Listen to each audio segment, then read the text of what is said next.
Peace and blessings, beloved family. You see, black men and black women did not naturally wake up one day as enemies. That division was cultivated, it was pressured, it was engineered, it was fed by slavery, colonialism, racial terror, economic abandonment, mass incarceration, media distortion, and now social media algorithms that profit from conflict. So before we discuss the modern gender war, we must ask a more profound question. Who benefits when black men and black women stop seeing each other as partners in survival? Who benefits when the wound between us becomes entertainment? Who benefits when our sons and daughters inherit suspicion before they inherit trust? That is the question of part 3. In part 1, we examined how the angry black woman stereotype was created to punish black women when they speak. In part 2, we examined how the strong black woman image can become a trap that praises black women when they suffer silently. But now we have to go underneath both of those ideas. We have to ask why black men and black women are so often pushed into conflict. We have to teach the cause, not just describe the division. The roots of the gender war are older than podcasts, older than social media, older than dating apps. It is older than modern relationship debates. The roots go back to the European slave trade, subsequent colonial imperialism, the mechanisms of Western and Arab religions, and the racial order that grew from it. That order did not simply steal labor. It attacked family, it attacked trust, it attacked black male protection, it attacked black female safety, it attacked black manhood. Under slavery, black families could be separated by sale, a husband could be sold away from his wife, a mother could lose her child, a child could be taken from parents, marriage could be denied legal protection, love could exist, but the law did not have to honor it. Family could exist, but the auction block could tear it apart. And that created wounds, not just economic wounds, not just physical wounds, but psychological wounds, spiritual wounds, relational wounds. Wounds that taught black people that love could be real and still be vulnerable to outside power. Slavery also attacked black women's bodily safety. Enslaved black women faced sexual violence from men who claimed ownership over their labor, their children, their movement, and too often their bodies. The system violated black women, then denied them the full protection of womanhood. It forced them into labor, exposed them to assault, and then created stories to make their pain seem less important. At the same time, slavery attacked black men's ability to protect. This situation is not because black men lacked love. This is not because black men lacked courage. This is because the law placed white power above black family authority. A black man could love his wife and still be legally prevented from defending her. He could love his children, yet still be denied authority over their future.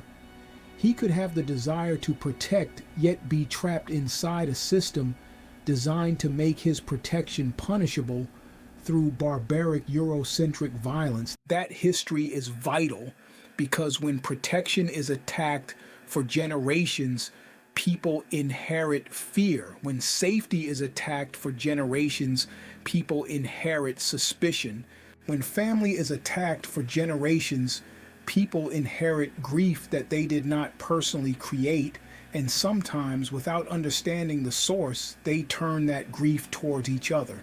After slavery, the pressure did not disappear. Sharecropping kept many black families trapped in debt. Jim Crow kept black communities under threat. Racial terror punished black success. My beloved brothers and sisters, whenever we succeeded, they burned us down or lynched us. Housing discrimination limited stability. Employment discrimination limited income. Unequal schools limited opportunity. Every generation had to fight for the right to build a family under pressure. That pressure shaped expectations. Black women were often forced to work, nurture, organize, protect, and endure. Black men were often denied stable work, public dignity, equal wages, and social authority. But yet they were drafted into the military, killed and wounded physically or psychologically. Then that same country, that same system, turned around and blamed black people for the instability it helped create. This is how divide and conquer works. It creates the conditions, then it blames the people living inside those conditions. It injures the relationship, then it provides both sides with a false explanation. It tells black women, you are alone because black men do not care, then slides them a white man with money and extra affection.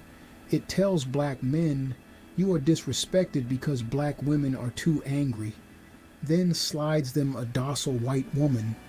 It tells both sides that the enemy is sitting across the table instead of standing behind the system that set the table on fire. This does not mean black men get a pass.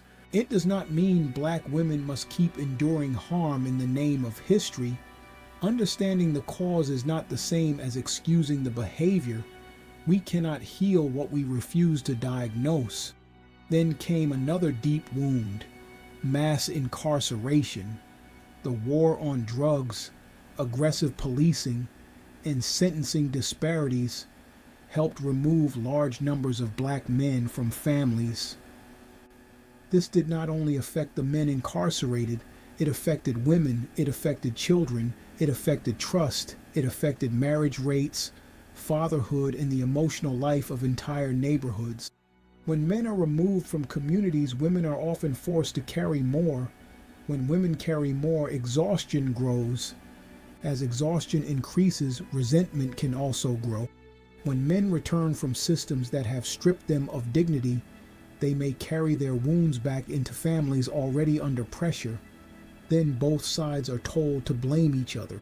Structure does not erase personal responsibility, but personal responsibility without structural understanding becomes shallow. You cannot understand the gender war if you ignore the systems. And then came the media, radio, television, film, music videos, reality shows, podcasts, TikTok clips, YouTube panels, Facebook reels. Every generation has had its own machine for shaping the way black men and black women are imagined. Sometimes the machine makes black women look angry or masculine. Occasionally, it makes black men look irresponsible, weak, uneducated, or disposable. Propaganda does not require everyone to believe the lie. It only needs enough people to repeat it.